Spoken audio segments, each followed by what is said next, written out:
কথা নয়, আমার কথা বিশ্বাস করতে হবে না। সবার বড় গুরু হচ্ছে বাবা মা, তারপরে গুরু হলো শিক্ষা গুরু, দীক্ষা গুরু, তারপরে গুরু হলাম আমি ভগবান। ওই ভগবান তো একবারও বলেনি যে সবার আগে আমি বড় গুরু। শুধু একটা কথা মনে রাখবেন বাবা, যে বড় হয় জগতে সে কোনোদিন মাথা তুলে বলে না আমি অনেক বড়। সমাজ যদি তাকে বড় বলে, লোক যদি তাকে বড় বলে, তবে সে বড়। নিজে যদি বাবা ঢাক পিটিয়ে বলি আমি বড়, কোনোদিন বড় হয় না। ভগবান নিজেকে বড় জায়গা দেয়নি, সবার আগে বাবা মার জায়গাটা দিয়েছে। শুধু একটা কথা বলে যাব মা, যেতে হবে না বৃন্দাবন, যেতে হবে না নবদ্বীপ, যেতে হবে না হরিদ্বার, দক্ষিণ ভারত, পশ্চিম ভারত, কুম্ভ মেলায়, কোথাও যেতে হবে না, যদি তুমি বছর অন্তরে জীবিত ভগবান পূজা দিতে পারো। যদি কারোর স্মরণে থাকে বাবা এই অধম কীর্তনিয়ার কথা, জীবিত ভগবান সেবা দাও। আর জীবিত ভগবানকে মাটির মূর্তি লাখ টাকা খরচা করে দুর্গা পূজা করলে, লাখ টাকা খরচা করে প্যান্ডেল তৈরি করেছো, 5 দিন পরে বিসর্জন হয়ে গেল। হাজার হাজার টাকা খরচা করে কালী পুজো করলে, লক্ষ্মী পুজো করলে, সরস্বতী পূজা করলে, বাঙালির 12 মাসে 13টা পার্বণ হচ্ছে, সব করো, আমি নিষেধ করছি না। কিন্তু বাবা বছর অন্তর একবার করে জীবিত ভগবান পূজা দাও। আর জীবিত ভগবান হলো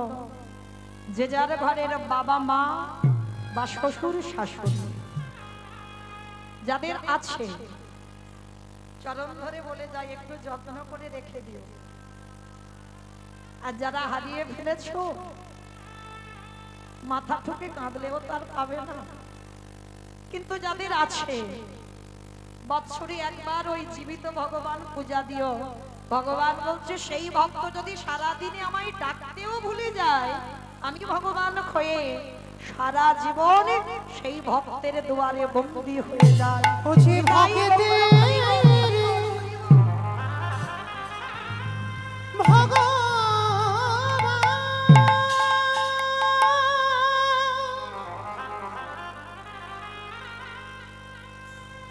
যে ভক্ত ছাড়া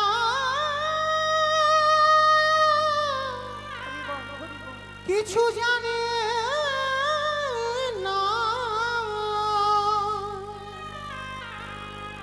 তাই তো যুগে যুগে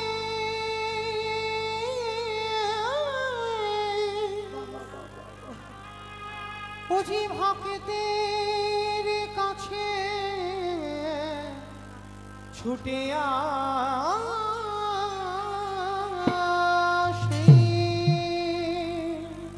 আমি যে ভক্ত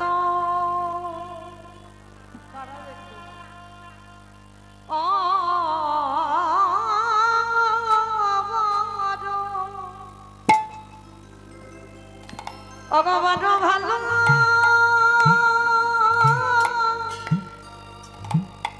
মা বাসি, আমি যে ভক্ত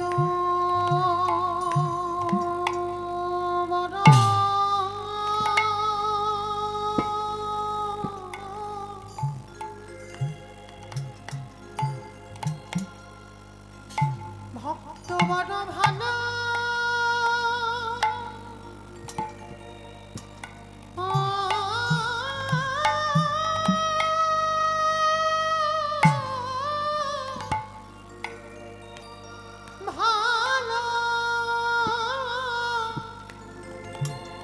ভালোবাসি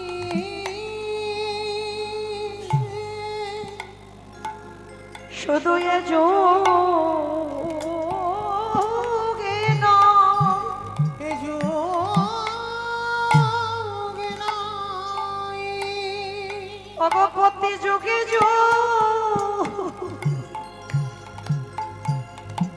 আমি যে ভক্ত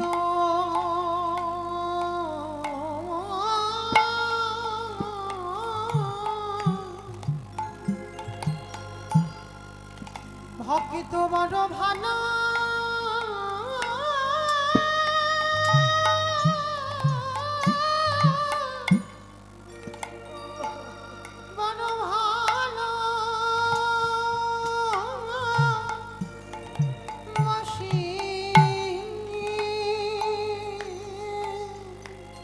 ওগো ভক্ত আমার মাতা পিতা ভক্ত আমার গুরু ভক্ত আমার গুরু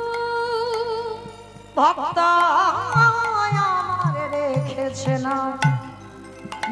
সকল পতরু সকল পতরু ভক্ত যেদিন সেবা দেয় সেদিন সেবা পায় সেদিন সেবা পাই ওগো ভক্ত না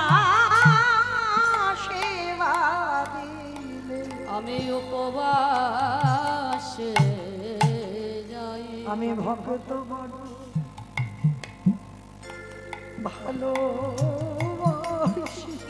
শুধু এ যুগে নয়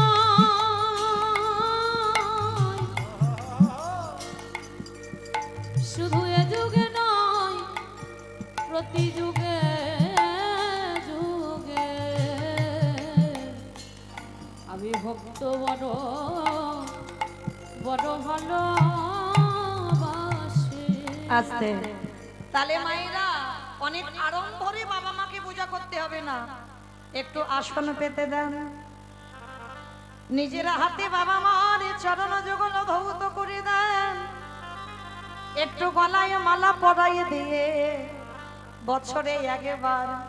নিজের হাতে জীবিত ভগবানকে খাইয়ে দিও ভগবান বললেন কোন ভক্তের চরিত্র যদি এমন হয় তাকে কোনোদিন আমার কাছে যেতে হয় না সে যদি সারাদিন আমাকে ডাকতেও ভুলে যায় আমি জনমে জনম তার হয়ে যায় নিতাই গৌর হরি বল। প্রতি জন্মে জন্মে আমি জন্ম জন্ম তারে হয়ে যাই তাহলে আজকে সেই ভগবান কৃষ্ণ আজকে যজ্ঞের মাটিতে দাঁড়িয়ে বাবা পা ধোয়ার দায়িত্বটা নিয়েছে শুধু পা ধোয়া নয় আরো একটা কাজ করেছিল কি কাজ জানো যারা যারা প্রসাদে পাবে ভগবান নিজের হাতে ওই প্রসাদের এঁঠো পাতাগুলো তুলে নর্দমায় ফেললো শুধু নর্দমায় ফেললো না তারই ভিতরে আরো একটা কাজ করেছে কি কাজ জানো ওই পাতাতে যে এঁঠোগুলো লেগেছিল কৃষ্ণ আড়ালে গিয়ে কি করে জানো ওই এঁঠোগুলো যখন পাতাতে লেগে আছে কৃষ্ণই আমারে তুলে নিয়ে অঙ্গে মাখে নিতাই গৌর হরি বল।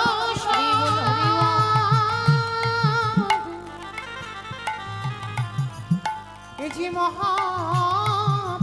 মহাপ্রসাদ সেই এঠো তুলে নিয়ে নিজ অঙ্গে মাখে। আস্তে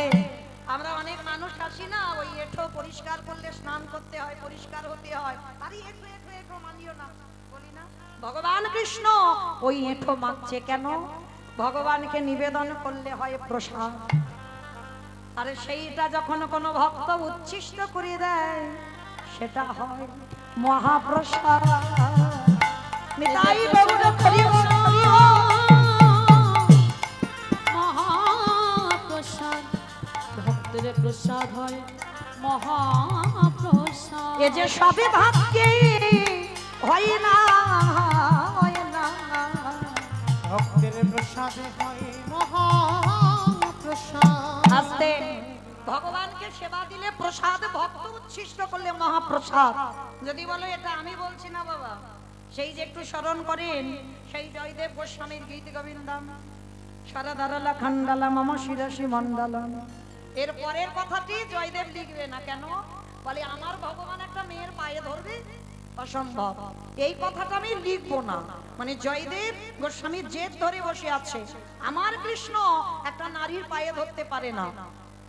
ভগবান আসলো ভক্তরে আমি ভক্তের চরণ ধরবো তুই ধরাবি না ঠিক আছে তুই যখন লিখতে পারলি না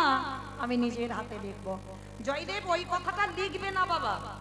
দেহি পদ পল্লব মুদারাম ওই কথাটা লিখবে না কারণ গোবিন্দকে ছোট করবে না ভগবান